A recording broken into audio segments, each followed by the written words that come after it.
Class good morning to all of you. सबको मेरी आवाज आ रही है?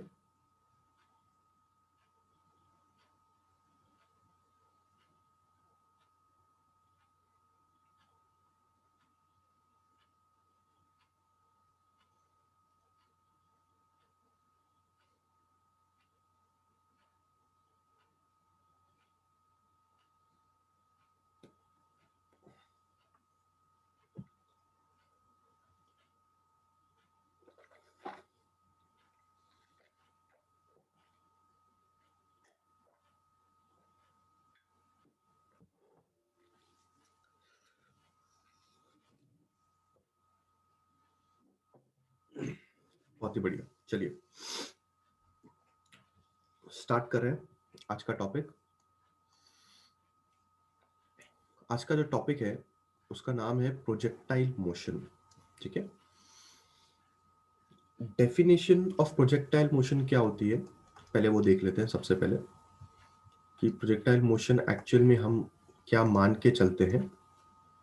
प्रोजेक्टाइल मोशन का डेफिनेशन है एनी ऑब्जेक्ट, कोई भी object in flight, any object in flight after being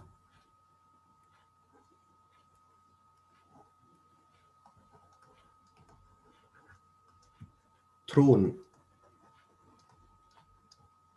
with some velocity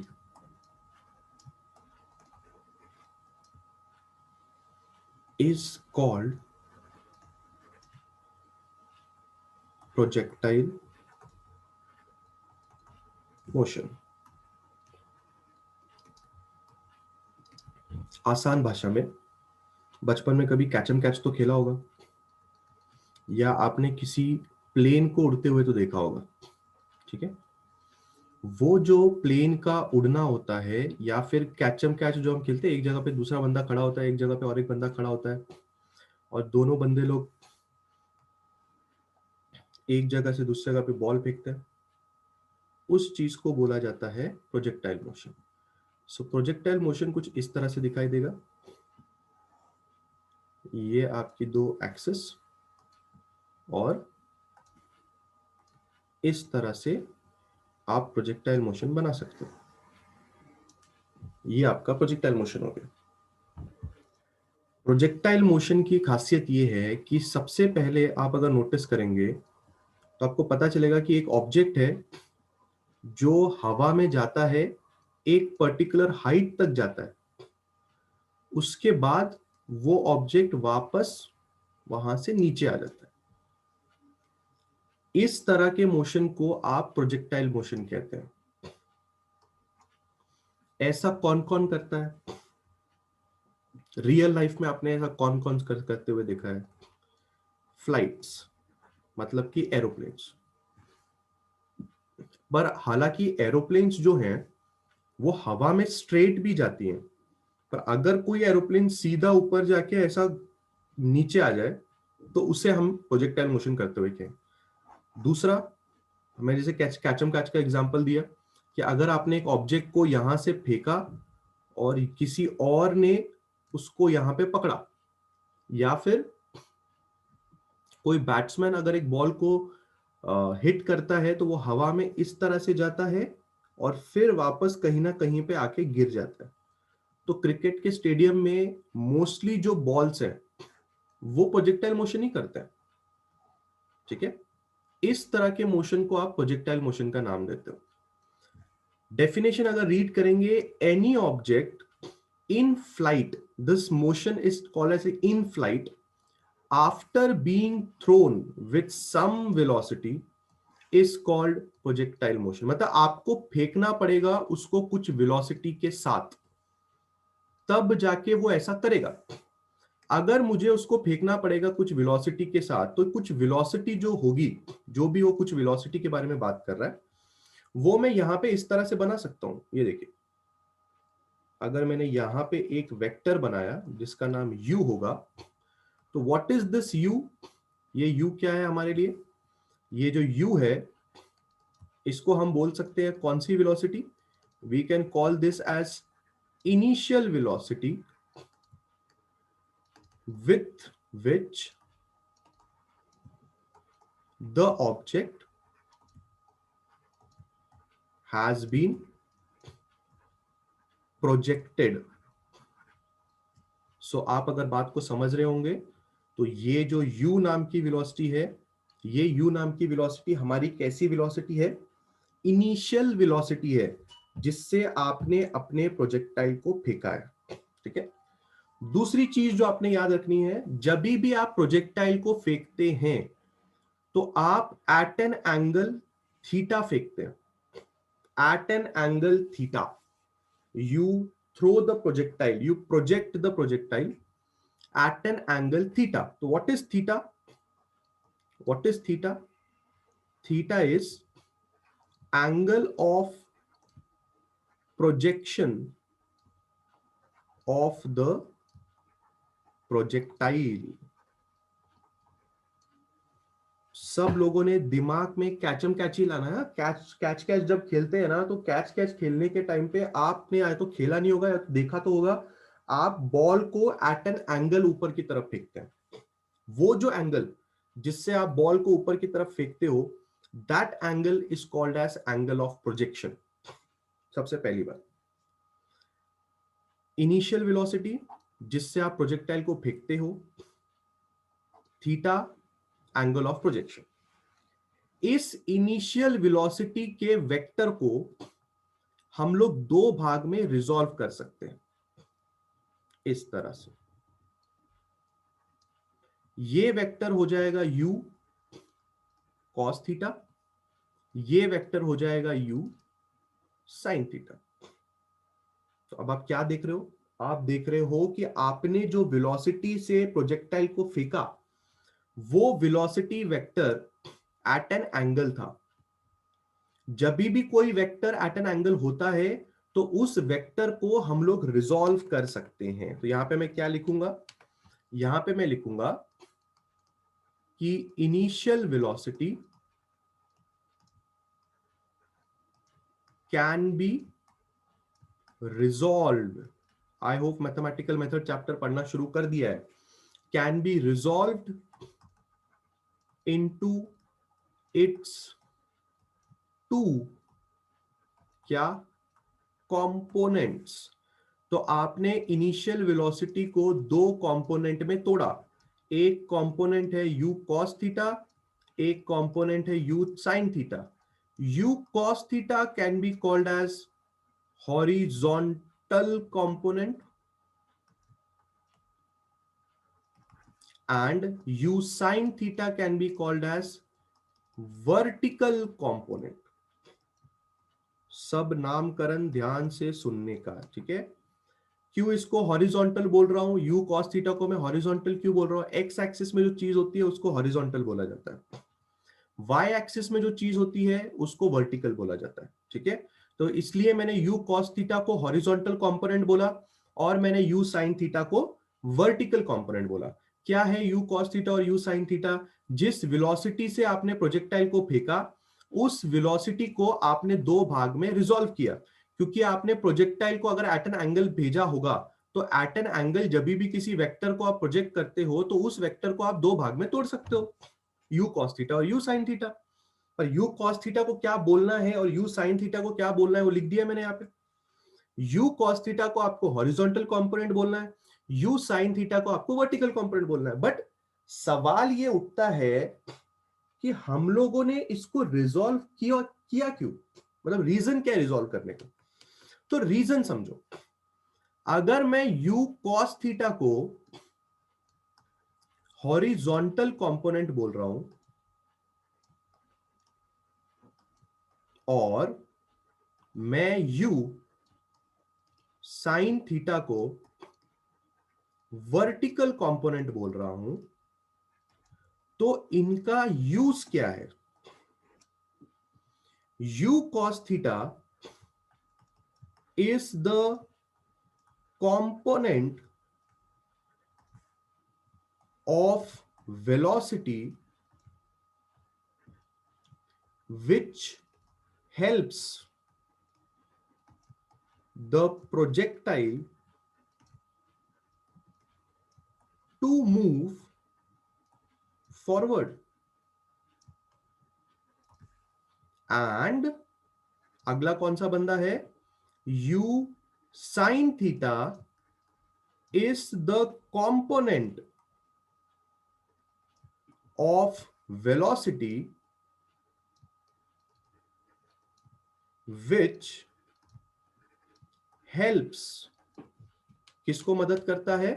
which helps the projectile to move upwards. बात बिल्कुल ध्यान से समझनी है। अगर आप इस प्रोजेक्टाइल को ध्यान से देखेंगे तो आपको दो बातें समझ में आएंगी। जब ये ऑब्जेक्ट प्रोजेक्ट किया जाता है तो ये ऑब्जेक्ट आगे भी जाता है और साथ ही साथ ये ऑब्जेक्ट ऊपर की तरफ भी जाता है। क्या आपने बात नोटिस की? ये ऑब्जेक्ट दो तरह के मोशन एक साथ कर रहा है। वो दो तरह के मोशन क्या है? वो फॉरवर्ड भी जा रहा है और वो ऊपर भी जा रहा है। क्या ये बात सब लोगों ने नोटिस की? Did everybody notice this thing? कि आपका जो ऑब्जेक्ट है वो आगे भी जा रहा है और साथ ही साथ ऊपर भी जा रहा है। मुझे पहले इसके बारे में यस और नो चाहिए। क्या everybody has understood that the object is going in front also, means in forward also, and it is going upward also? ये दोनों motions, forward motion and upward motion, दोनों साथ में कर रहा है। क्या ये बात सबको समझ में आ रही है? हाँ, बहुत ही बढ़िया, बराबर।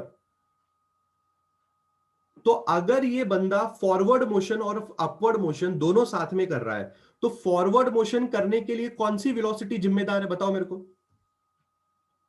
बताओ, which velocity is responsible for forward motion? इन दोनों में से कौन सा कंपोनेंट फॉरवर्ड मोशन करवा रहा है?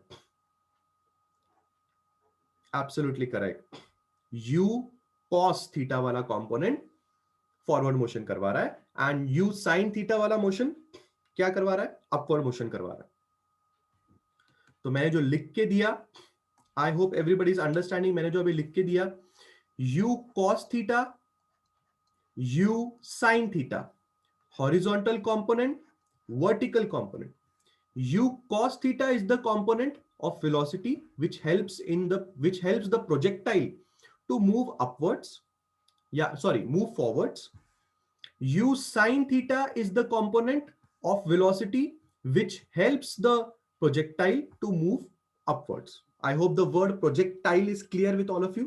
प्रोजेक्टाइल का मतलब है जो वो तरह का मोशन कर रहा है उसको हम प्रोजेक्टाइल मोशन बोल रहे हैं। तो जो ऑब्जेक्ट जा रहा है मैं उस मोशन को प्रोजेक्टाइल वर्ड से डिफाइन कर रहा हूं, बस और कुछ नहीं।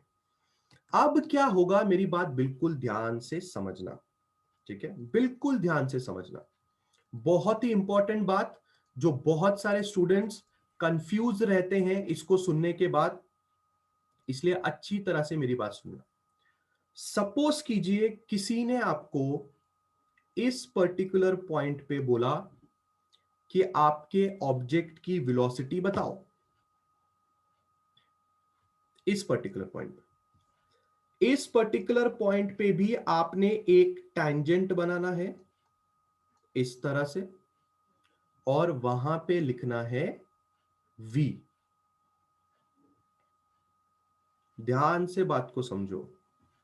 यहां आपने सबसे पहले लिखा u। क्यों u लिखा? क्योंकि जब आप u बोलते हो तो आप इनिशियल वेलोसिटी बोलते हो, पर इनिशियल वेलोसिटी कब आती है? जब आप इनिशियली उसको फेंक रहे हो। उसके बाद जब भी आप वेलोसिटी लिखोगे तो वो आपकी फाइनल वेलोसिटी मानी जाएगी। किधर भी लिखो, किधर भी, आपने अगर इधर भी लिखा, इधर भी लिखा, इधर भी लिखा, इधर भी वेलोसिटी बताने की कोशिश की, कहीं पे भी वेलोसिटी बताने की कोशिश की तो वो आपकी फाइनल वेलोसिटी मानी जाएगी। और जब आपने इनिशियली उसको फेंका तब वो वेलोसिटी आपकी इनिशियल वेलोसिटी मानी जाएगी। तो अब आपने यहां पे जब वेलोसिटी को फेंका तो आपने उसको v से डिनोट किया।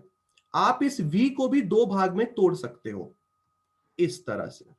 जैसे आपने इसको तोड़ा, ये वाला आपका Vx कंपोनेंट हो जाएगा, ये वाला आपका Vy कंपोनेंट हो जाएगा। पहली बात क्लियर होनी चाहिए दिमाग में, ठीक है।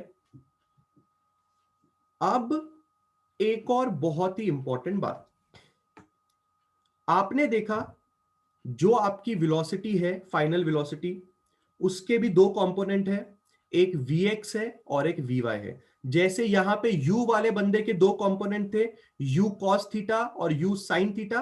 अभी हमने इसको रिजॉल्व नहीं किया है, हमने सिर्फ और सिर्फ Vx और Vy लिखा है। जैसे मैं इसको भी ux और मैं इसको भी uy करके लिख सकता था, सिर्फ नाम ux उसका होता था असली नाम u cos थीटा, और सिर्फ यहां पे लिख सकता था uy, उसका असली नाम हो सकता था u sin थीटा, मैं लिख सकता था। वैसे ही मैंने वेलोसिटी v को दो भाग में तोड़ा, vx और vy। अब हमें इन दोनों के ऊपर चर्चा करनी है। सबसे पहले what is vx and what is vy, या सबसे पहले what is v? It is the velocity of the projectile, ये प्रोजेक्टाइल की वेलोसिटी है। It is the velocity of the projectile at any point accept starting. मतलब क्या? Starting छोड़ के किधर भी अगर आप अपने प्रोजेक्टाइल की वेलोसिटी बताने जाएंगे तो उसको आप v से डिनोट करेंगे, यानी कि v आपके लिए हो सकता है फाइनल वेलोसिटी। उसके बाद हमें क्या पता चला? v को हमने दो भाग में रिजॉल्व किया। एक हमने रिजॉल्व किया vx, दूसरा हमने रिजॉल्व किया vy। यस आनंद बोल सकते हैं उसको। एक हमने रिजॉल्व किया उसको Vx और एक हमने उसको रिजॉल्व किया Vy। What can be Vx called as? Vx can be called as horizontal component. What can be Vy called as? Vertical component। जैसे आपने इनिशियल वेलोसिटी के दो कंपोनेंट्स को हॉरिजॉन्टल और वर्टिकल का नाम दिया था, सिमिलरली आपने इस वेलोसिटी के भी दोनों कंपोनेंट्स को हॉरिजॉन्टल और वर्टिकल का नाम दिया। अब एक बहुत बड़ी खासियत जो प्रोजेक्टाइल मोशन के अंदर होती है, वेरी इंपॉर्टेंट, अच्छी तरह से मेरी बात सुनना, ठीक है? अच्छी तरह से सुनना, बहुत ही इंपॉर्टेंट बात है, ध्यान से इसको समझना, ठीक है?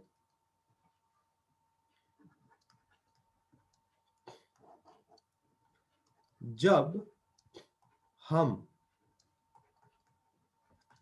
प्रोजेक्टाइल मोशन करते हैं तब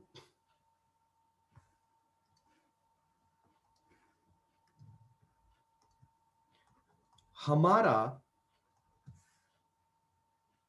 horizontal component of velocity change नहीं होता, चेंज नहीं होता। That means ux is equal to vx. That means ux is equal to u cos theta, that is equal to vx. एक बहुत ही इंपॉर्टेंट बात क्या बोला मैंने? जब भी आप प्रोजेक्टाइल मोशन करते हो, whenever you are doing projectile motion, तब आपका जो वेलोसिटी का हॉरिजॉन्टल कंपोनेंट होता है वो कभी चेंज नहीं होता। कौन है हॉरिजॉन्टल कंपोनेंट हमारी वेलोसिटी का? किधर है भाई हमारी हॉरिजॉन्टल कंपोनेंट, ये वाला कंपोनेंट, इस वेलोसिटी के कंपोनेंट को हॉरिजॉन्टल कंपोनेंट बोला जाता है। तो आपका जो यूएक्स नाम का हॉरिजॉन्टल कंपोनेंट है वो कभी भी चेंज नहीं होगा। मतलब अगर ये वेलोसिटी के पास हम लोग जाएंगे तो ये जो वीएक्स की वैल्यू आएगी ये भी यूएक्स के बराबर ही आएगी, यानी कि ये भी यू कॉस थीटा के बराबर ही आएगी। जितनी वैल्यू यूएक्स की होगी, जितनी वैल्यू यू कॉस थीटा की होगी, उतनी ही वैल्यू हॉरिजॉन्टल कंपोनेंट की हर जगह पे होगी। बट सवाल ये उठता है, सवाल ये उठता है कि वाई, सवाल ये उठता है, सवाल ये उठता है कि हॉरिजॉन्टल कंपोनेंट की वैल्यू हर जगह पे क्यों सेम रहती है? ऐसा क्यों होता है? समझना पड़ेगा आपको बात को, अंडरस्टैंड। सबसे पहले तो मैं आपको यह पूछना चाहूंगा कि वेलोसिटी की वैल्यू कब चेंज होती है?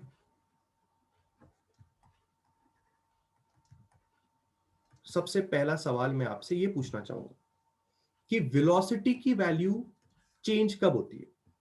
आंसर ध्यान से सुनना। जब एक्सेलरेशन होता है। क्या होता है? एक्सेलरेशन होता है। अभी आपने चैप्टर चैप्टर आधे से ज्यादा तो पढ़ लिया ना? चैप्टर आधे से ज्यादा पढ़ लिया कि नहीं पढ़ लिया? क्या आपको इस बात का पता है कि जब भी आप एक्सेलरेशन करते हैं, क्या करते हैं आप? एक्सेलरेशन करते हैं, तब जाके वेलोसिटी की वैल्यू में चेंज आता है। ये बात तो सबको पता ही होगी, बराबर है कि नहीं?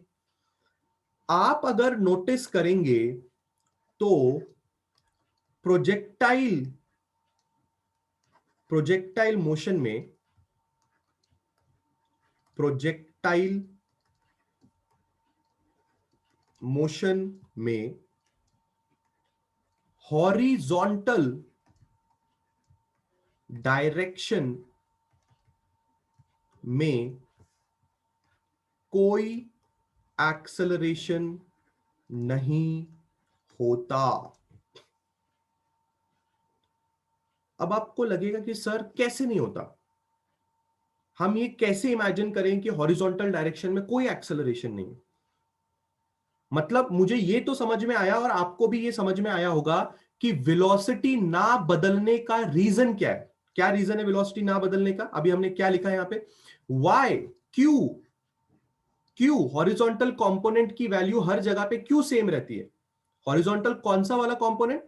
कौन सा वाला कंपोनेंट हॉरिजॉन्टल? वेलोसिटी का कंपोनेंट। तो हमने यहां पे क्या लिखा? हॉरिजॉन्टल कंपोनेंट ऑफ वेलोसिटी की वैल्यू हर जगह पे सेम क्यों रहती है? क्योंकि अगर कहीं पे एक्सेलरेशन ही नहीं हो रहा है, क्या नहीं हो रहा है? एक्सेलरेशन। वेलोसिटी की वैल्यू कब चेंज होती है? जब एक्सेलरेशन होता है। और अगर प्रोजेक्टाइल मोशन में हॉरिजॉन्टल डायरेक्शन में कोई एक्सेलरेशन नहीं हो रहा, तो ऑब्वियस सी बात है कि हॉरिजॉन्टल कंपोनेंट की वेलोसिटी नहीं बदलेगी, उसमें कोई भी चेंज नहीं आएगा। बट आप लोग इस चीज को इमेजिन कैसे करोगे? इस चीज को समझाने के लिए हमें और एक चीज समझनी पड़ेगी। क्या चीज समझनी पड़ेगी हमें इस चीज को समझाने के लिए? सबका ध्यान यहां पे होना चाहिए। हमें समझना पड़ेगा सबसे पहले vertical component,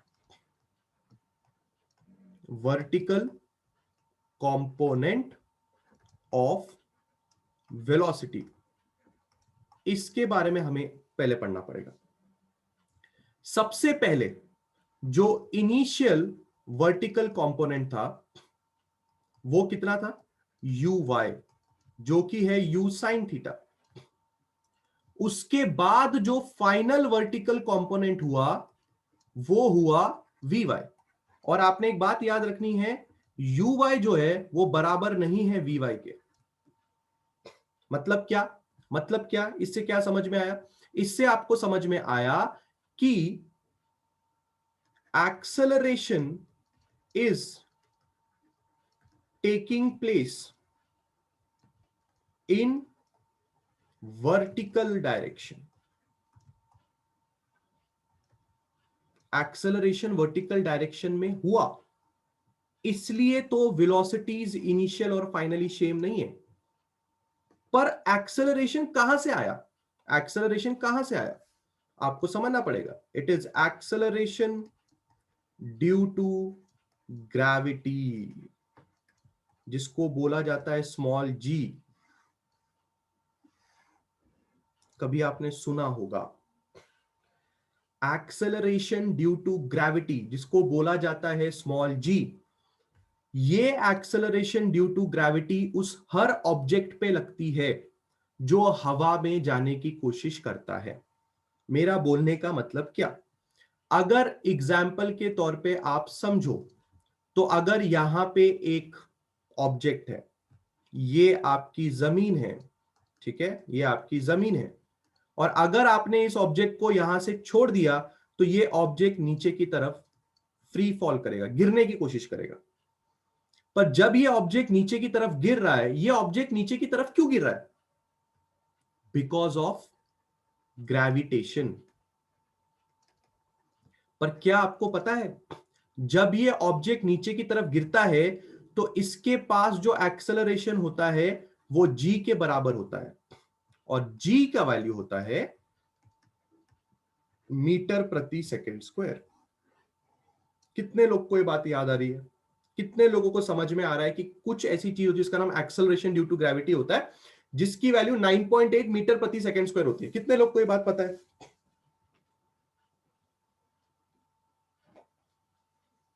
everybody knows this thing, बराबर है? बराबर है। अब मैं आपसे एक सवाल पूछना चाहता हूं, वैसे ये 10वीं क्लास में होता है, ये सब चीजें 10वीं क्लास में सिखाई जाती है, पर मेरा सवाल आप लोग से क्या है, मेरा सवाल आप लोग से ये है कि acceleration due to gravity, acceleration due to gravity कौन से डायरेक्शन में लगती है? बताओ। वाई यानी कि वर्टिकल, या फिर हॉरिजॉन्टल?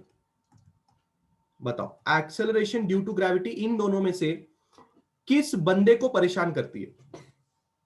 क्या लगता है आप लोग को? हाँ, very good, very good. Acceleration due to gravity हर दम वर्टिकल वाले लोगों को ही परेशान करती है। ऐसा नहीं है कि हॉरिजॉन्टल वाले लोगों को परेशान नहीं करेगी। पर लगती कहां है? एक्सेलरेशन ड्यू टू ग्रेविटी का इफेक्ट कहां आता है? एक्सेलरेशन ड्यू टू ग्रेविटी का इफेक्ट हरदम वर्टिकल डायरेक्शन में आता है, हॉरिजॉन्टल डायरेक्शन में नहीं आता उसका इफेक्ट। तभी तो अगर आपको कोई बोलेगा कि ये मैंने ऑब्जेक्ट जब ऊपर फेंका, ये ऑब्जेक्ट जब मैंने प्रोजेक्टाइल वाला ऊपर फेंका, तो ये ऑब्जेक्ट इस तरह से नीचे क्यों आ रहा है? Why the object is coming नीचे लाइक दिस? ये ऑब्जेक्ट नीचे इसलिए आ रहा है क्योंकि कंटिन्यूअसली इसके ऊपर एक एक्सेलरेशन लग रहा है जो इसको नीचे की तरफ गिराने की कोशिश कर रहा है, और वो एक्सेलरेशन है -g, which is called as acceleration due to gravity। क्या? एक्सेलरेशन बराबर -g। क्या कोई बता सकता है मैंने एक्सेलरेशन बराबर -g क्यों लिया? Why did I take the acceleration as -g, not just g? Why did I take the acceleration as -g? क्या लगता है आप लोगों को? Why there is a minus sign here? Come on, come on, common sense है, guess करो, guess करो। किधर जा रहा होगा? नीचे जा रहा होगा कि ऊपर लग रहा होगा? एक्सेलरेशन कभी भी किसी चीज को नीचे की तरफ खींचता है कि ऊपर की तरफ खींचता है? बोलो। अभी अभी मैंने तुम्हें एक सवाल पूछा था, अगर एक बॉल को मैं फेंकूंगा तो बॉल नीचे जाएगा कि ऊपर जाएगा?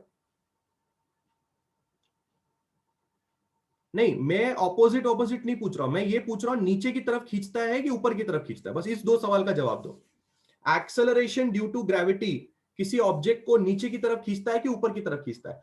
जो लोग ऊपर की तरफ बोल रहे हो, आप लोग ने कभी फ्लाई किया है क्या? फिर तो आपने उड़ना चाहिए। अगर आपको एक्सेलरेशन ड्यू टू ग्रेविटी ऊपर की तरफ खींचता है तो आपने फ्लाई करना चाहिए मेरे हिसाब से। तो आप फ्लाई नहीं करते, you don't fly. Why you don't fly? Because acceleration due to gravity आपको नीचे की तरफ खींच रहा है।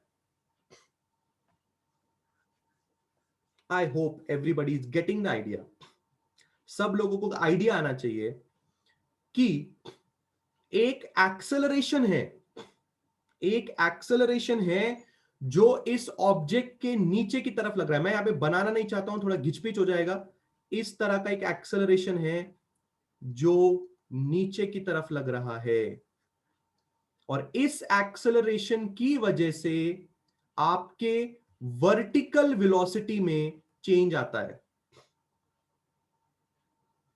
पर हॉरिजॉन्टल डायरेक्शन में तो कोई एक्सेलरेशन नहीं है ना।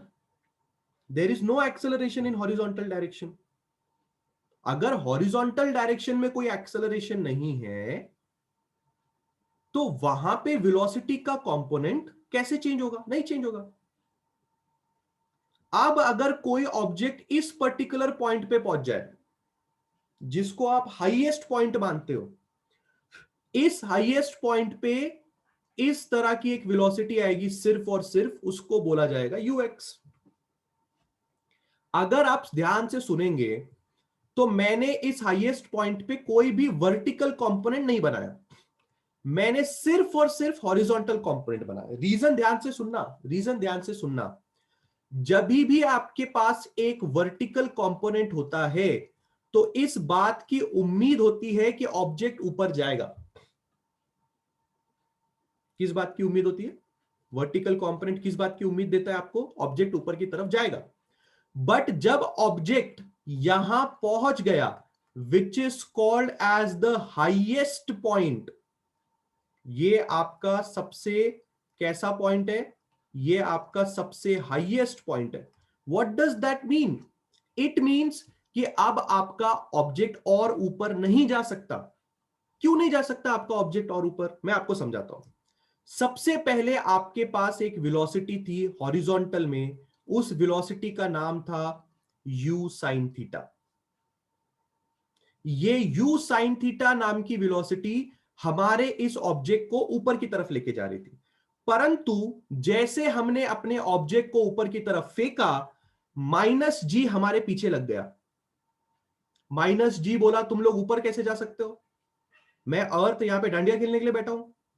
मैं तुमको ऊपर जाने नहीं दूंगा। मेरे पास एक ग्रेविटेशन नाम की फोर्स है जिससे मैं तुम्हें नीचे खींचूंगा। हमने बोला खींचो, तो उस बंदे ने हमारे ऊपर -g का एक्सेलरेशन लगाना शुरू कर दिया। पर -g का एक्सेलरेशन उसने हमारे y डायरेक्शन में लगाने शुरू किया, उल्टे y डायरेक्शन में, -y डायरेक्शन में लगाने शुरू किया। इस वजह से क्या हुआ? u sin थीटा की वैल्यू, यानी कि हॉरिजॉन्टल वर्टिकल वेलोसिटी की वैल्यू ऊपर जाते जाते कम होने लगी। मतलब क्या? जो u की वेलोसिटी होगी, या फिर उल्टा लिखते हैं, जो vy की वेलोसिटी होगी वो लेस देन होगी uy से। क्यों लेस देन होगी क्लास? Why less than? क्योंकि आपके इस एक्सेलरेशन की वजह से जो ऑपोजिट डायरेक्शन में लग रहा है, हमारी वेलोसिटी का वर्टिकल कंपोनेंट ऊपर जाते जाते घटता जाता है, और घटते घटते घटते घटते एक ऐसा टाइम आ जाता है जब आपके वेलोसिटी का वर्टिकल कंपोनेंट 0 हो जाता है, खत्म। पर हॉरिजॉन्टल कंपोनेंट 0 नहीं होता, क्योंकि हॉरिजॉन्टल कंपोनेंट को कोई अपोज करने वाला एक्सेलरेशन ही नहीं है। ना तो कोई एक्सेलरेशन हमारे हॉरिजॉन्टल कंपोनेंट को सपोर्ट करता है, ना तो कोई एक्सेलरेशन हमारे हॉरिजॉन्टल कंपोनेंट को अपोज करता है। तो हॉरिजॉन्टल कंपोनेंट हर जगह पे मौजूद है। नुकसान किसका हो रहा है? नुकसान वर्टिकल कंपोनेंट का हो रहा है। ये जो मैंने यहां पे बात लिखी कि Vy जो होगा वो लेस देन Uy होगा, इसको समझें। जब आपने फेंका तो अच्छा खासा हॉरिजॉन्टल, अच्छा खासा वर्टिकल वेलोसिटी था, पर -g लगने की वजह से वर्टिकल वेलोसिटी की वैल्यू ऊपर जाते जाते जाते जाते कम हो जाएगी, और हाईएस्ट पॉइंट पे आपकी जो वर्टिकल वेलोसिटी होगी वो 0 हो जाएगी। और इस पॉइंट पे सिर्फ और सिर्फ आपके पास एक हॉरिजॉन्टल कंपोनेंट ऑफ वेलोसिटी बचेगी। इस हॉरिजॉन्टल कंपोनेंट की वेलोसिटी की वजह से अब आपका प्रोजेक्टाइल नीचे गिरने लग जाता है। बोलो, यहां से लेके ऊपर तक की स्टोरी समझिए क्या? सब लोगों का रिप्लाई आना चाहिए। इनिशियल पॉइंट से ऊपर तक जाने की स्टोरी सब लोगों को समझ में आई क्या? बोलो, फटाफट बोलो। आधी स्टोरी बताइए सिर्फ अभी तक से। ये लो, एक लाइन लगा ली मैंने। पक्का समझिए?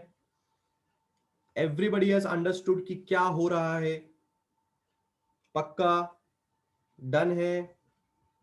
ठीक है, चलो लिखना तो चाहिए फिर। डन है तो लिखना चाहिए। क्या लिखना चाहिए हमें?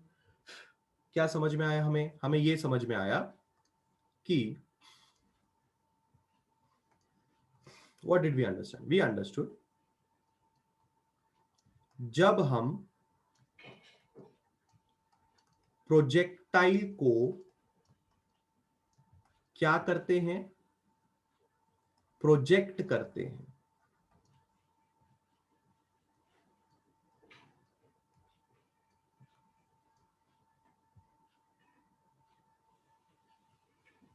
क्या बोल रहे हैं आप? जब हम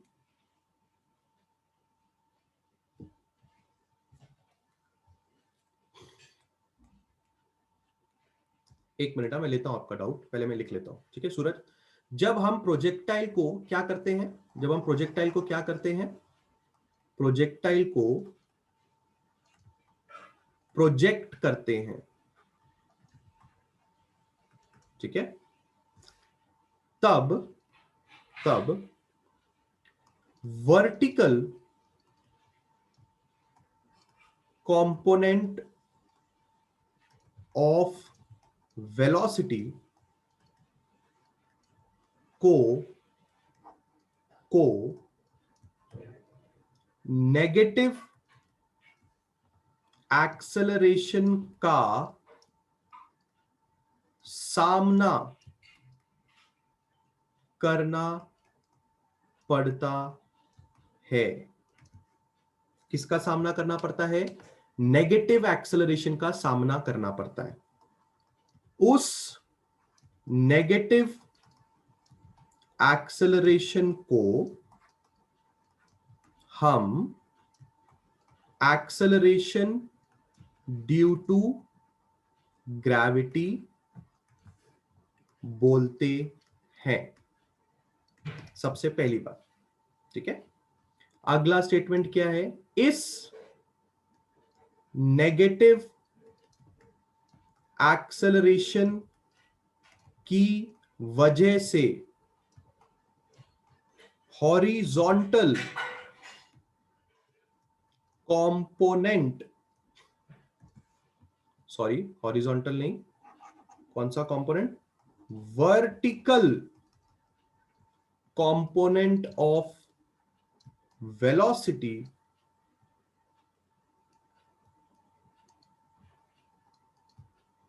की वैल्यू कम होती जाती है। ठीक है, क्या होती जाती है? उसकी वेलोसिटी कम होती जाती है, उस वेलोसिटी की value. And finally and finally जब प्रोजेक्टाइल टॉप मोस्ट पॉइंट पे होता है, जब प्रोजेक्टाइल कहां होता है? टॉप मोस्ट पॉइंट पे होता है, तब उसकी वर्टिकल कंपोनेंट ऑफ वेलोसिटी की वैल्यू 0 होती है, विच इंप्लाइज Vy बराबर 0। और एक चीज हमें लिखनी है। क्या लिखनी है हमें? और एक चीज, परंतु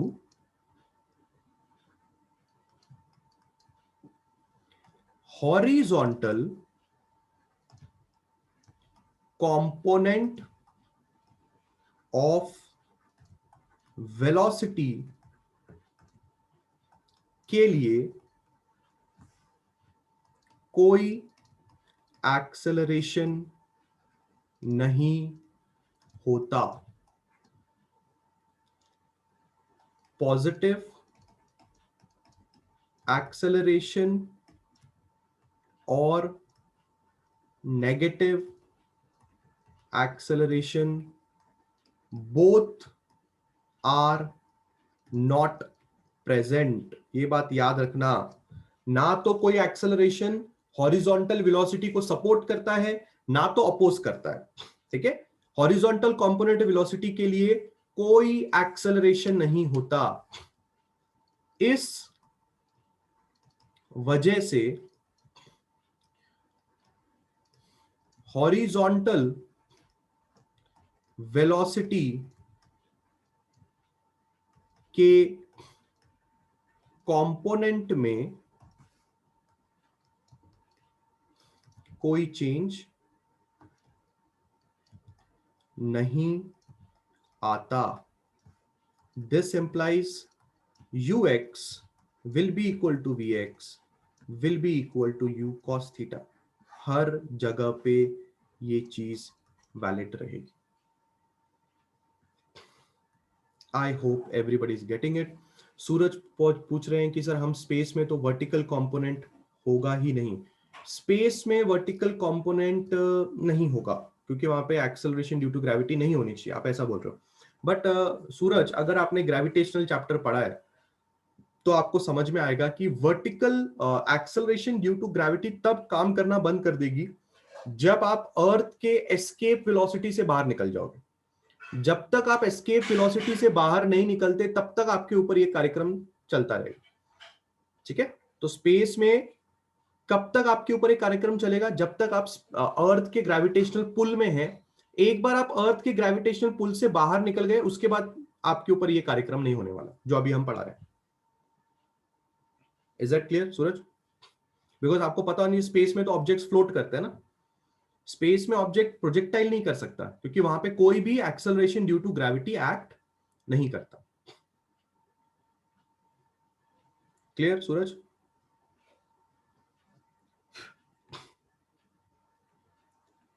बढ़िया, चलिए आगे बढ़ते हैं। सो क्लास, अब हम कहां तक पहुंचे? अब हम पहुंच गए हाईएस्ट पॉइंट तक। ठीक है, अगर मुझे यहां वाले पॉइंट की वेलोसिटी लिखनी हो तो मैं कैसे लिखूंगा? मैं एक इस तरह का एरो मार्क बनाऊंगा, यहां मैं v लिखूंगा और इसको मैं अगेन दो भाग में तोड़ूंगा। इसको मैं अगेन ux लिखूंगा। But sir there is microgravity ना। सी माइक्रोग्रेविटी होती है बट वो इतनी कम होती है कि आपको उसका कोई यूज अभी तक से नहीं मिलेगा। ठीक है, हाँ। अब आप जब इस पॉइंट पे आएंगे तो आपको समझ में आएगा कि अगेन मैंने वेलोसिटी को कंपोनेंट्स में तोड़ा। अच्छी तरह से नोट डाउन करके देखिए, जो हॉरिजॉन्टल कंपोनेंट ऑफ वेलोसिटी है अभी भी मैं उसको ux लिख रहा हूं। जो वर्टिकल कंपोनेंट है अब वापस आ जाएगा वर्टिकल कंपोनेंट। अब वर्टिकल कंपोनेंट का अस्तित्व वापस आ गया है। पर जरा सोच के देखिए, अब जो वर्टिकल कंपोनेंट ऑफ वेलोसिटी है वो आपके प्रोजेक्टाइल को आप नीचे गिराने की कोशिश करेगी। यहां पे आपका वर्टिकल कंपोनेंट उसको ऊपर ले जाने की कोशिश कर रहा था। अब आपका वर्टिकल कंपोनेंट हर जगह पे, किसी भी जगह पे आप पहुंच जाइए, इस भी जगह पे पहुंचेंगे तो भी सेम ही डायग्राम बनने वाला है। अगर आप फाइनल पॉइंट पे, जब आपका प्रोजेक्टाइल नीचे गिर जाएगा, जमीन को टच हो जाएगा, अगर आप तब बनाएंगे तभी भी आपके पास वेलोसिटी इसी तरह से बनेगी। इस तरह से आप बना सकते हैं।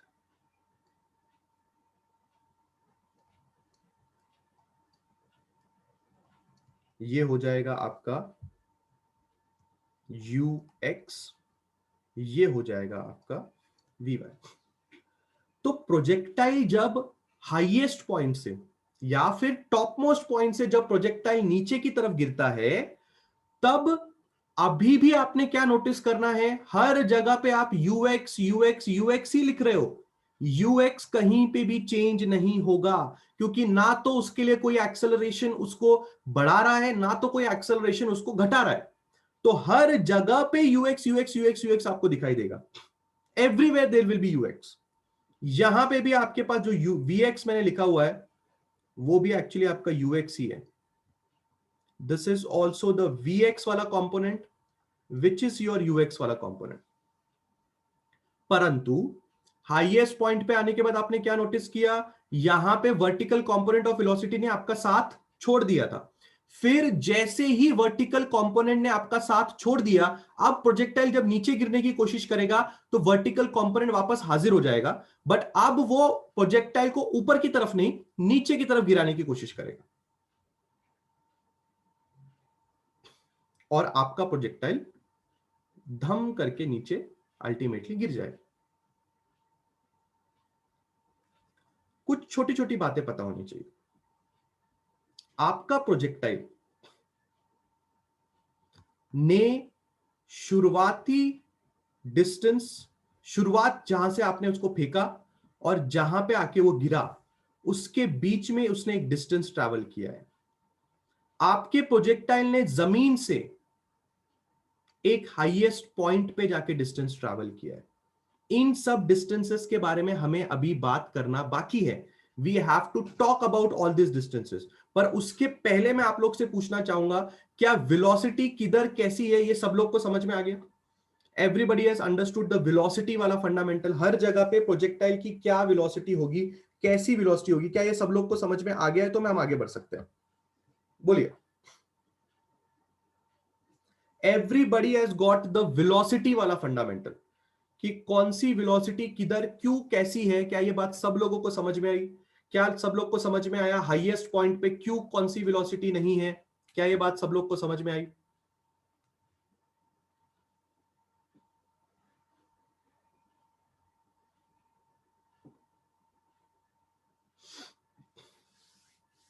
क्या क्या संतोष?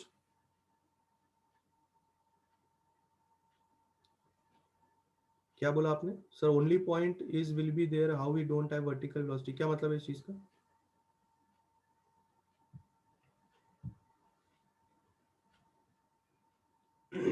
सर्वेश बोल सकते हो आप बोल सकते हो कि हाईएस्ट पॉइंट के बाद आपकी वी वाई कॉम्पोनेंट नेगेटिव हो जाता है, बोल सकते हो. Sir 1 point, where is 1 point? कौन सा 1 पॉइंट?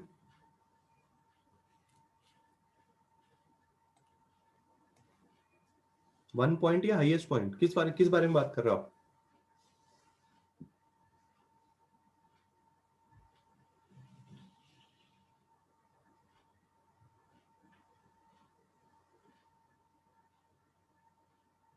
Trace point?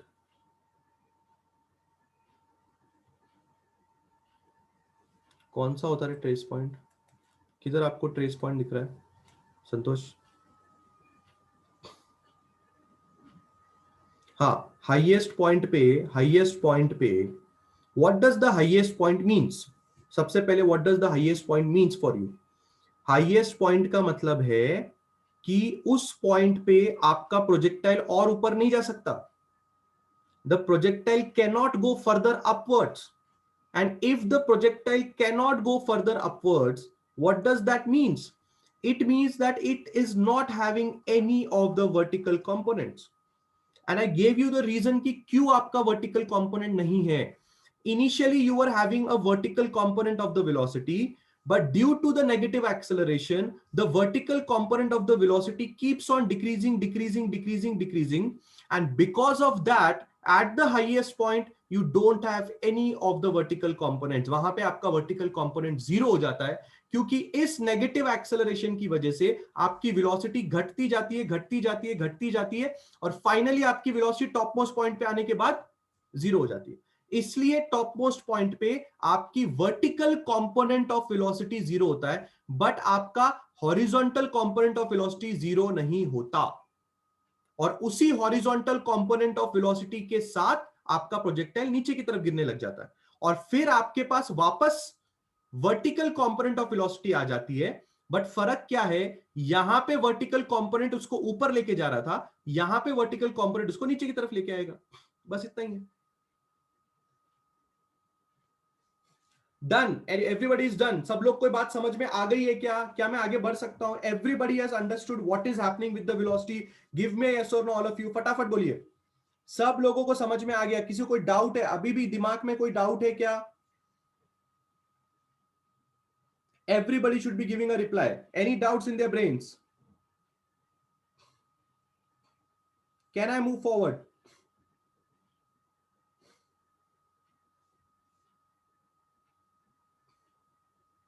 ठीक है, बहुत ही बढ़िया। अब कुछ चीजें ध्यान से समझनी है, ठीक है? क्या समझना है? कुछ चीजें, ये आपका ux वाला कंपोनेंट जिसको आपने u cos थीटा के नाम से देखा, यहां से लेके यहां तक के डिस्टेंस को r बोला जाता है, r, ठीक है? और ये पूरे डिस्टेंस को d बोला जाता है, ठीक है? r जो आप यहां पे देख रहे हो, इट इज कॉल्ड एज क्या? r का नाम क्या होता है? It is called as horizontal range. याद रखना, ठीक है? इट इज कॉल्ड एज क्या? Horizontal range. And this, let me not take it as d, let me take it as h, and this is called as what? H is called as what? Maximum height. ये दो terms अच्छी तरह से याद रखें। आपके projectile के पास एक हॉरिजॉन्टल रेंज होती है। हॉरिजॉन्टल रेंज का मतलब क्या? आपका प्रोजेक्टाइल जिधर से फेंका गया और आपका प्रोजेक्टाइल किधर तक गया, उसको हॉरिजॉन्टल रेंज बोलते हैं। अगर आप आजकल क्रिकेट देखते हैं तो आजकल क्रिकेट में ये दोनों चीजें बताई जाती हैं। जब भी कोई बैट्समैन सिक्सर मारता है, देखा है आप लोगों ने? जब भी कोई बैट्समैन सिक्सर मारता है, ये दोनों चीजें टीवी पे बताई जाती हैं कि सिक्सर कितनी दूरी तक गया। That is the horizontal range. आपने देखा होगा 60 मीटर 120 मीटर तक सिक्सर जाता है, तो वो सिक्सर कहां से गया? यहां पे इस पर्टिकुलर पॉइंट पे बैट्समैन ने बॉल को हिट किया और बॉल कितनी दूरी पे जाके गिरा, that is called as the horizontal range. And this is called as the horizontal, this is called as the maximum height. मतलब आपका प्रोजेक्टाइल कितने ऊपर तक जा सकता है, उसको आप बोलेंगे मैक्सिमम हाइट। और जमीन पे कितनी दूरी तक जा सकता है, उसको आप बोलेंगे हॉरिजॉन्टल रेंज। हमें इन दोनों को भी कैलकुलेट करना है। We have to calculate these two also. इन दोनों के बारे में भी हम अभी बात करेंगे, ठीक है? चलिए स्टार्ट करते हैं। Everything is here. फटाफट चीजों को समझते हैं कि किस तरह से हमें चीजें आगे करनी है, ठीक है? सबसे पहली बात, सबसे पहला और मोस्ट इंपॉर्टेंट पॉइंट हमें जो पता है वो ये है कि जो हमारा ux है वही हमारा vx है और वही हमारा u cos थीटा है। मैं इसको इक्वेशन नंबर 1 मान रहा हूं, ठीक है? ये बात सब लोग के दिमाग में क्लियर है कि हॉरिजॉन्टल कंपोनेंट ऑफ वेलोसिटी कभी भी चेंज नहीं होता। चलिए आगे बढ़ते हैं। मेरे पास एक और फॉर्मूला है जिसका मैं यूज करना चाहूंगा। वो वाला फॉर्मूला है v is equal to u plus at। I hope ये फॉर्मूला आपने पहले भी देखा हुआ है, ठीक है? अगर मैं इस फॉर्मूले को apply this formula in vertical direction, हम ये फॉर्मूला वर्टिकल डायरेक्शन में लगाएंगे, यानी कि हम ये फॉर्मूला y एक्सिस में लगाएंगे। तो ये फॉर्मूला कैसे लिखा जा सकता है? vy equal to uy plus minus g into t. अच्छे से लिखो, vy uy minus g t. और अच्छे से लिखो, vy uy का मतलब था u sine theta minus g T. इसको मैं मान रहा हूं इक्वेशन नंबर 2। सोच के देखो, अप्लाई किया मैंने ये फॉर्मूला किसमें, वाई एक्सिस में मैंने इस फॉर्मूले को अप्लाई किया। तो जब मैंने इस फॉर्मूले को वाई एक्सिस में अप्लाई किया तो मैंने वेलोसिटी कौन सी ली, मैंने वेलोसिटी वी वाई ली, क्योंकि वाई एक्सिस में वेलोसिटी वी वाई है, वाई एक्सिस में इनिशियल वेलोसिटी यू वाई है। एक्सेलरेशन की जगह पे मैंने माइनस जी पुट किया, और आपको पता ही है कि मैंने एक्सेलरेशन की जगह पे माइनस जी क्यों पुट किया, क्योंकि ये एक्सेलरेशन हमारे लिए नेगेटिव एक्सेलरेशन है। टाइम की जगह पे मैंने टाइम पुट किया, माइनस जी प्लस, और ये माइनस हो जाएगा, और you why you sine theta था, ये आपको पहले से ही पता है। अगर आपने रिजॉल्विंग ध्यान से देखा होगा तो आपको समझ में आएगा कि u y was minus, no, u y was u sine theta. ये देख लीजिए, यू वाई जो था यहां पे वो यू साइन थीटा के नाम से हमने देखा था। एक्सेलरेशन की जगह पे मैंने क्या सब्स्टिट्यूट किया, एक्सेलरेशन की जगह पे मैंने माइनस जी सब्स्टिट्यूट किया। तो अब मेरे पास क्या आ चुका है, अब मेरे पास सेकेंड इक्वेशन आ चुका है, that is of the velocity in y direction. ठीक है, चलिए और एक चीज करते हैं, हमारे पास और एक फॉर्मूला है। क्या फॉर्मूला है हमारे पास, और एक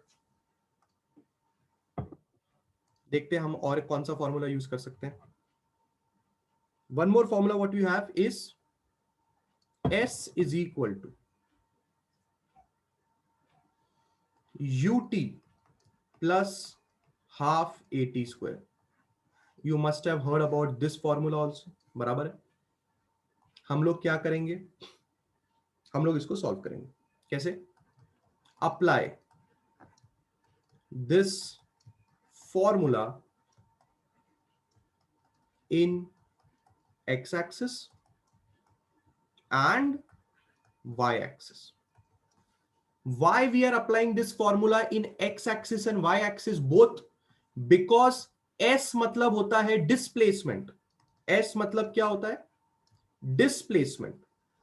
s बराबर डिस्प्लेसमेंट, एंड अगर आप जानते हैं तो डिस्प्लेसमेंट x डायरेक्शन में भी हुआ है और डिस्प्लेसमेंट y डायरेक्शन में भी हुआ है। मतलब क्या, प्रोजेक्टाइल जो है, जो प्रोजेक्टाइल की जिसकी हम बात कर रहे हैं, वो अगर इस तरह से गिरा है, this is the projectile, then you know it that r is the displacement in the x direction and this height is the displacement in the y direction. आप जानते हैं कि आपका प्रोजेक्टाइल आगे भी गया है, मतलब आपका प्रोजेक्टाइल फॉरवर्ड भी गया है और आपका प्रोजेक्टाइल अपवर्ड भी गया है। इसका मतलब आपके पास जो डिस्प्लेसमेंट है वो x में भी होगा और आपके पास जो डिस्प्लेसमेंट है वो y में भी होगा। इसलिए हम ये फॉर्मूला x और y दोनों में लगाएंगे। कैसे लगाएंगे, चलो शुरू करते हैं। क्या है हमारे पास formula, S is equal to UT plus half eighty square. चलो ये फॉर्मूला सबसे पहले हम लोग लगाते हैं एक्स एक्सिस में।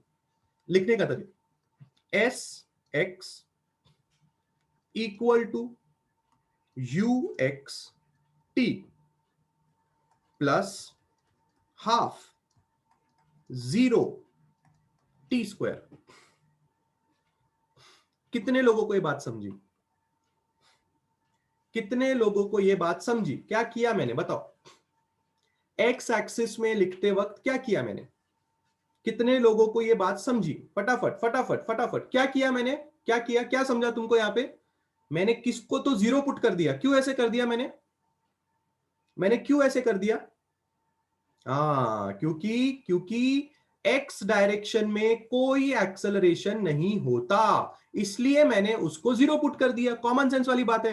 तो आपके पास सिर्फ और सिर्फ क्या बचता है, displacement in x direction just u x t बचता है, या फिर डिस्प्लेसमेंट इन एक्स डायरेक्शन बचेगा u cos theta times t. इसको डालो ब्रैकेट में और इसको लो इक्वेशन नंबर 3। बराबर बराबर। Similarly let's do it in y axis, और भूलना नहीं वाई एक्सिस में एक्सेलरेशन होता है। ठीक है, कैसे लिखेंगे आप इसको, s y u y times t plus half a y times t square. बराबर, यहां पे तो जीरो पुट नहीं कर सकते ना, क्या पुट करोगे, ध्यान से देखो, एस वाई बराबर how much is u y, u sin theta times t plus half acceleration in y direction is minus g t square, और अच्छे से लिखो एस वाई बराबर u sine theta times t minus half g t square.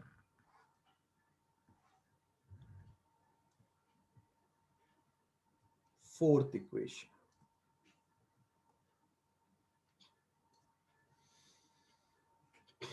अदन्या Gule, आप जरा अपने screen को zoom out करें। आपका स्क्रीन जूम होगा, ऐसे हाथ से उसको जूम आउट करें। मैं पहला सवाल आप लोग से पूछना चाहता हूं, आपको यह बात पता है ना कि मैंने x और y दोनों में डिस्प्लेसमेंट क्यों निकाला? क्या ये बात सबको पता है कि हम x और y दोनों में डिस्प्लेसमेंट क्यों निकाल रहे हैं? क्या ये बात सब लोगों को पता है? Everybody knows that why we are calculating displacement in x axis and y axis. पहले मुझे ये बताओ, तुम्हें ये नहीं लगना चाहिए कि सर कैसे पता चलेगा कि हम क्यों ये करेंगे, मतलब हम ये फॉर्मूला x और y दोनों में क्यों लगाएंगे? इस बात का डाउट नहीं होना चाहिए तुम्हारे दिमाग में। अरे भाई, प्रोजेक्टाइल का फॉरवर्ड मोशन भी है, प्रोजेक्टाइल का अपवर्ड मोशन भी है, मतलब डिस्प्लेसमेंट x और y दोनों में हो रहा है, काम खत्म हो गई। तो इसलिए हम लोगों ने ये फॉर्मूला दोनों में लगाया। हमने s is equal to UT plus half eighty square x axis में भी लगाया, y एक्सिस में भी लगाया, बस अपनी नॉलेज के साथ लगाया। एक्स एक्सिस में कोई एक्सेलरेशन ही नहीं है, जीरो पुट करो, काम खत्म। y एक्सिस में भी एक्सेलरेशन है, माइनस जी पुट करो, काम खत्म। बस तुम्हें ये तो पहले से ही पता है कि ux is u cos theta and uy is u sin theta, काम खत्म हो गया। बोलो एवरीबॉडी, क्या आपको ये बात समझ में आई कि नहीं आई? Has everybody understood this or not? Come on. क्या सब लोगों को ये दो बातें समझ में आ रही है? मतलब अभी तक से टोटल हम लोगों ने 4 फॉर्मूले निकाल लिए। 4 फॉर्मूले अभी तक से हमने टोटली निकाले। क्या है वो 4 फॉर्मूले? सबसे पहला वाला फॉर्मूला तो ये है, जिसमें हमने कोई दिमाग ही नहीं लगाया, जैसा था वैसे लिखा, काम खत्म किया। उसके बाद हमने वेलोसिटी निकाली y वाले डायरेक्शन की, उसमें थोड़ा दिमाग लगाना पड़ा, हमें एक फॉर्मूला यूज करना पड़ा। उसके बाद हम लोगों ने डिस्प्लेसमेंट निकाला, एंड डिस्प्लेसमेंट हमने x में निकाला और डिस्प्लेसमेंट हमने y में निकाला।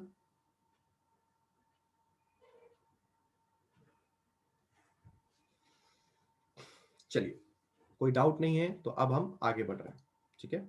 ध्यान से बात को समझना। अब हम बात करने जा रहे हैं एक नई चीज के बारे में। प्रोजेक्टाइल ही पढ़ रहे हैं, बट एक नई चीज के बारे में बात करने जा रहे हैं। उस नई चीज का नाम है टाइम ऑफ फ्लाइट। ठीक है, क्या नाम है उसका?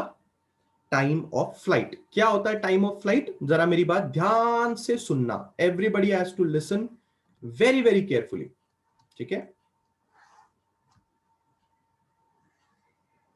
ये आपका प्रोजेक्टाइल मोशन, ठीक है?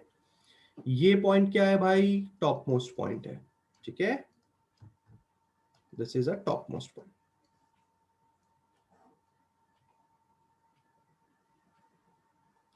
सूरज, हमने उस 4 फॉर्मूले के ऊपर पहले भी न्यूमेरिकल किए हैं और अभी प्रोजेक्टाइल में भी कर सकते हैं। वो तो यूनिवर्सल फॉर्मूलेज है ना, काइनेमेटिकल के, बराबर?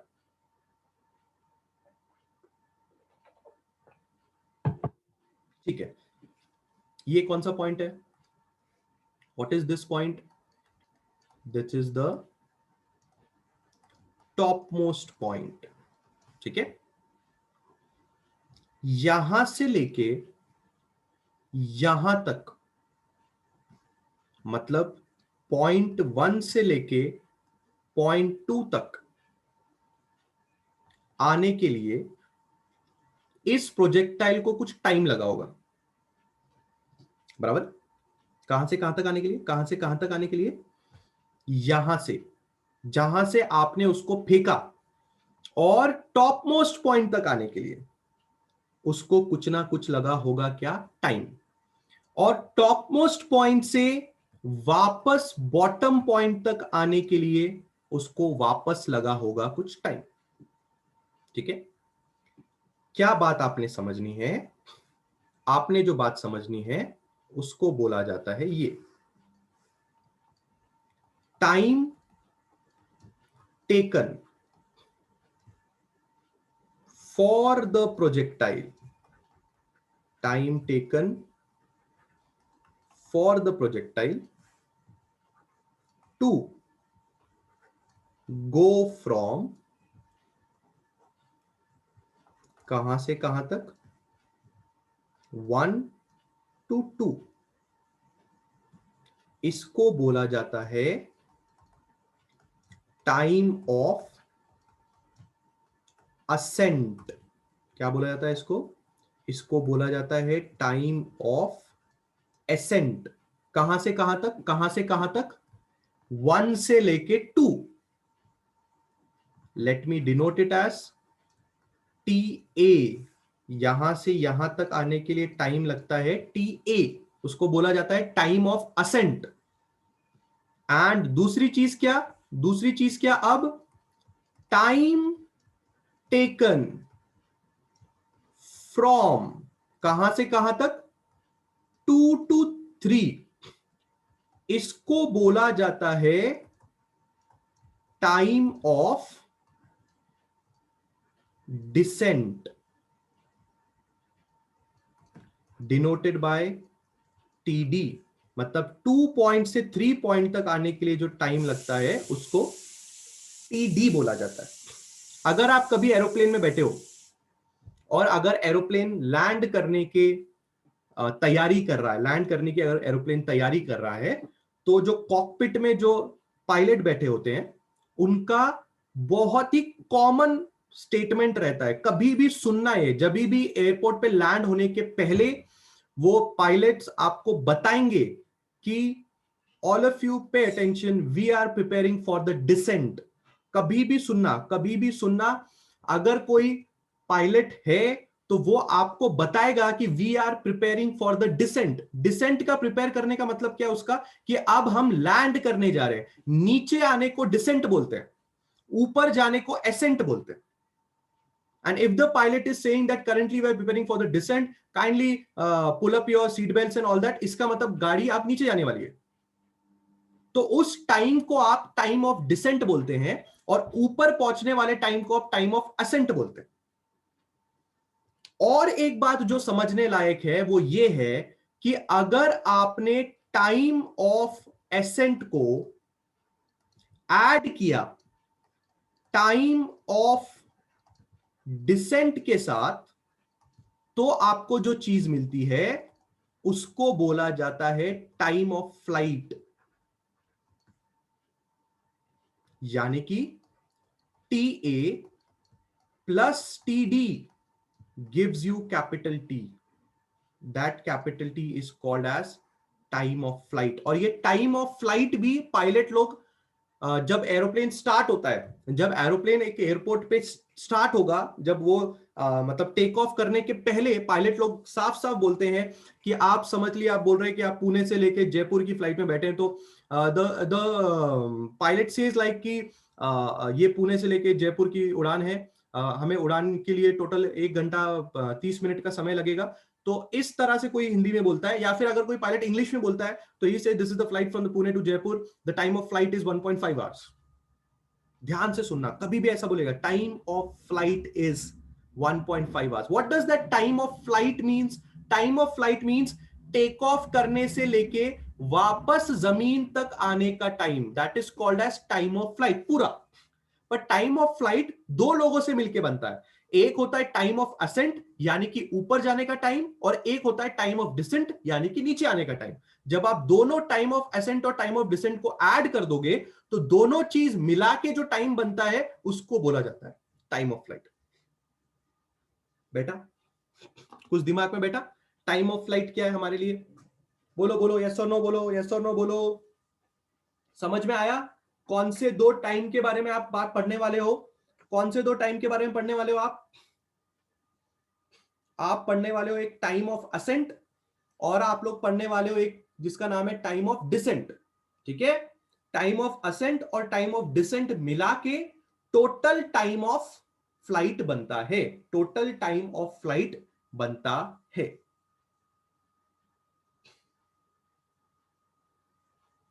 बहुत ही बढ़िया। अब ये निकालना बहुत सिंपल है। टाइम ऑफ असेंट निकालना बहुत सिंपल है, टाइम ऑफ डिसेंट निकालना बहुत सिंपल है। बिल्कुल ध्यान से सोचो, टाइम ऑफ असेंट के लिए आपकी कहानी की शुरुआत होती है एक पॉइंट से और आपकी कहानी का अंत होता है सेकेंड पॉइंट पे। सेकेंड पॉइंट यानी कि टॉप मोस्ट पॉइंट, और टॉप मोस्ट पॉइंट पे आपकी वर्टिकल वेलोसिटी होती है 0। ये आपने पहले ही पढ़ के रखा हुआ है। आपकी वर्टिकल वेलोसिटी कितनी होती है? 0 होती है। अगर मेरा एक आधा फॉर्मूला मैं लगाने की सोचूं, जो मैंने अभी 4 फॉर्मूले निकाले हैं, उसमें से क्यों ना मैं एक आधा फॉर्मूला ये वाला अब मैं अप्लाई करने की सोच रहा हूं। Let's apply this formula, Vy is equal to u sine theta minus gt. हम ये वाला फॉर्मूला अब अप्लाई करेंगे। कैसे अप्लाई करेंगे, सबका ध्यान यहां पे होना चाहिए। फ्रॉम इक्वेशन 2, क्या है भाई इक्वेशन 2? Vy बराबर u sine theta minus GT, ये है आपका equation number 2। Apply this equation at the top most point, मतलब आप टॉप मोस्ट पॉइंट पे इस इक्वेशन को अप्लाई करें। कैसे अप्लाई करेंगे आप टॉप मोस्ट पॉइंट पे इस इक्वेशन को? वी नो दैट Vy बराबर वहां पे 0 होता है, टाइम बराबर टाइम ऑफ असेंट होगा, क्योंकि अगर आप टॉप मोस्ट पॉइंट की बात कर रहे हो तो आप टाइम ऑफ असेंट की बात कर रहे हो, बराबर है। पुटअप करो, Vy की जगह पे 0, यू साइन थीटा माइनस जी, और यहां पे लिखो टी ए। थोड़ा बहुत इधर उधर करना तो आपको आता ही होगा। यहां से हम लिख सकते हैं जी टाइम्स टी ए बराबर यू साइन थीटा। आप इंटरेस्टेड हैं टी ए में, यू साइन थीटा बाय जी आ गया आपका टाइम ऑफ असेंट। एकदम सिंपल, 2 लाइन में टाइम ऑफ असेंट निकाला अपन लोगों ने। 2 लाइन में टाइम ऑफ असेंट निकाला, और टाइम ऑफ असेंट निकालने के लिए हमने कौन सी इक्वेशन का इस्तेमाल किया और उस इक्वेशन में हमने क्या क्या सब्स्टिट्यूट किया, आपको पहले से ही पता है। आपको पहले से ही पता है कि टॉप मोस्ट पॉइंट पे आपकी वेलोसिटी 0 होती है, वो आपको पहले से ही पता था। और क्योंकि आप यहां से टॉप मोस्ट पॉइंट की बात कर रहे हो, इसलिए आप टाइम को टी ए सब्स्टिट्यूट कर रहे हो। काम खत्म हो गया। बोलिए, टी ए समझ में आया सब लोग को? टाइम ऑफ एसेंट सब लोग के दिमाग में क्लियर है? Everybody is okay with time of accent?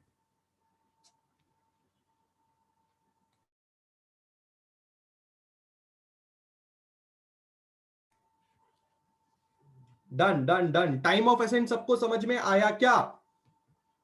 Clear है everybody with time of accent? पक्का?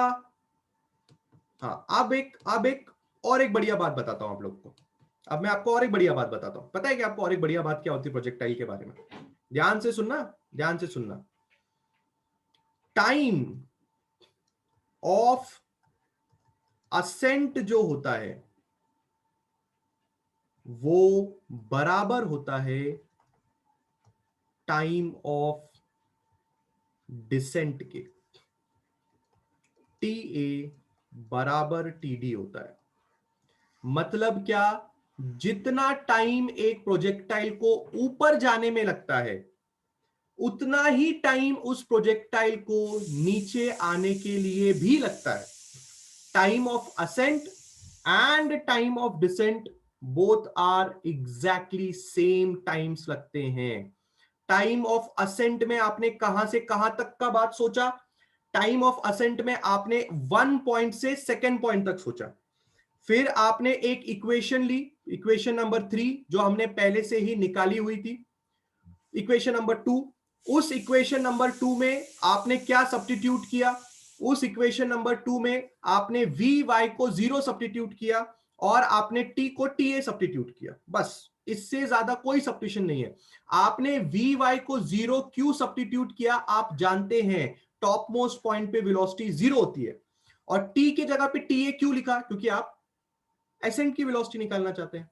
अब आपने नोटिस करो, वी वाई की जगह पे 0, टी की जगह पे टी ए, बस इसको उधर की साइड पे लेके गए। आई होप थोड़ा बहुत शिफ्टिंग आपको आता ही होगा। Minus g times t a उधर पहुंच गया, वो प्लस हो गया, यहां पे टी ए रखा, यू साइन थीटा बाई जी, आपका फाइनल आंसर आ गया। और अभी अभी आपको क्या पता चला, अभी अभी आपको क्या पता चला कि जो आपका टाइम ऑफ असेंट होता है वही आपका टाइम ऑफ डिसेंट भी होता है। इसका मतलब टी डी का फॉर्मूला भी यू साइन थीटा बाई जी ही होगा, कोई सॉल्व करने की जरूरत नहीं। टाइम ऑफ असेंट और टाइम ऑफ डिसेंट दोनों एग्जैक्टली सेम होता है। और अगर आपके पास टाइम ऑफ असेंट और टाइम ऑफ डिसेंट दोनों आ गया है, if you have got the time of ascent and time of descent, then I think you are ready to find out something. What you can find out if you know time of ascent and time of descent? बोलो, time of ascent और time of descent अगर तुम्हें पता चल गया है तो तुम क्या निकाल सकते हो? Come on come on come on, time of ascent और टाइम ऑफ डिसेंट अगर तुम्हें पता चल गया है तो तुम क्या निकाल सकते हो? बहुत बढ़िया बहुत बढ़िया, तुम क्या निकाल सकते हो? तुम निकाल सकते हो टाइम ऑफ फ्लाइट, जो कि होता है time of ascent plus time of descent. मतलब क्या, u sine theta by g plus u sine theta by g, LCM लेंगे g, u sine theta plus u sine theta, यानी कि u स्क्वायर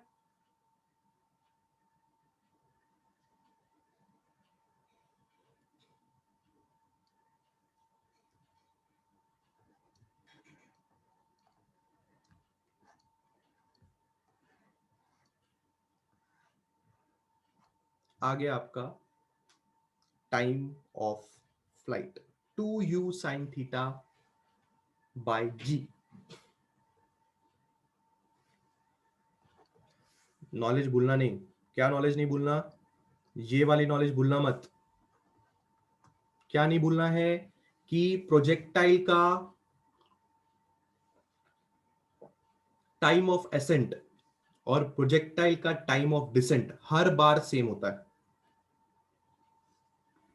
याद रहेगा सब लोग को ये? Everybody will be remembering this. क्या सबको समझ में आया कि नहीं आया कि हमने टाइम ऑफ असेंट कैसे निकाला और टाइम ऑफ असेंट से डायरेक्टली हमने टाइम ऑफ डिसेंट कैसे लिख दिया? क्या ये बात सब लोग को समझ में आ रही है? टाइम ऑफ डिसेंट निकालना ही नहीं है, टाइम ऑफ डिसेंट निकालना ही नहीं है, डायरेक्टली टाइम ऑफ असेंट को ही टाइम ऑफ डिसेंट बोल देना है, कोई टेंशन लेने की जरूरत नहीं है। गॉट इट है? सब लोग गॉट इट है? और उसके बाद डायरेक्टली आपने क्या किया, उसके बाद डायरेक्टली आपने क्या किया, अगर आपके पास एक बार टाइम ऑफ असेंट और टाइम ऑफ डिसेंट आ गया तो डायरेक्टली आप दोनों को ऐड करके टाइम ऑफ फ्लाइट निकाल सकते हो। क्लियर? गॉट इट है? बढ़िया, चलिए फिर मिलते हैं अगले लेक्चर में, ठीक है? Will continue this in the next lecture, इसके बाद आगे हम लोग कंटिन्यू करेंगे, ठीक है? चलो बाय।